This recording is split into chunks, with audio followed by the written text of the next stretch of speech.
আমাদের টাকা পয়সাকে মূল্য দেয়। টাকা দিতে পারলে বউয়ের কাছে ভালো স্বামী, টাকা দিতে পারলে মা বাবার কাছে ভালো সন্তান, টাকা দিতে পারলে ছোট ভাইয়ের কাছে ভালো বড় ভাই। শোন ভাই, আমরা আসলেই টাকার মেশিন।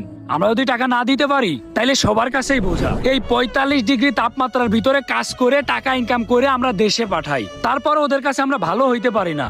ওদের কাছে আসলে আমি আপন না, বুঝছিস? আপন হচ্ছে টাকা। তুই একটা জিনিস চিন্তা কর ভাই, আমাদের প্রবাসীদের কাছে কেউ যদি বাড়ি থেকে কল দেয়, প্রয়োজন ছাড়া অপ্রয়োজনে কেউ 1 মিনিটও কথা বলে না, প্রয়োজন ছাড়া কেউ একবারও কল দেয় না। যখন টাকার প্রয়োজন হয়, যখন ভালো ভালো গিফটের প্রয়োজন হয়, তখন কল দিয়ে খোঁজ নেয়। প্রয়োজন শেষ তো আমাদের প্রতি ভালোবাসাও তাদের শেষ। আসলে এটা আমাদের প্রতি ভালোবাসা না, টাকার প্রতি একটা টান। একটা জিনিস মানতেই হবে ভাই, টাকার কাছে আসলে কোনো কিছুই আপন নাই, বুঝছিস?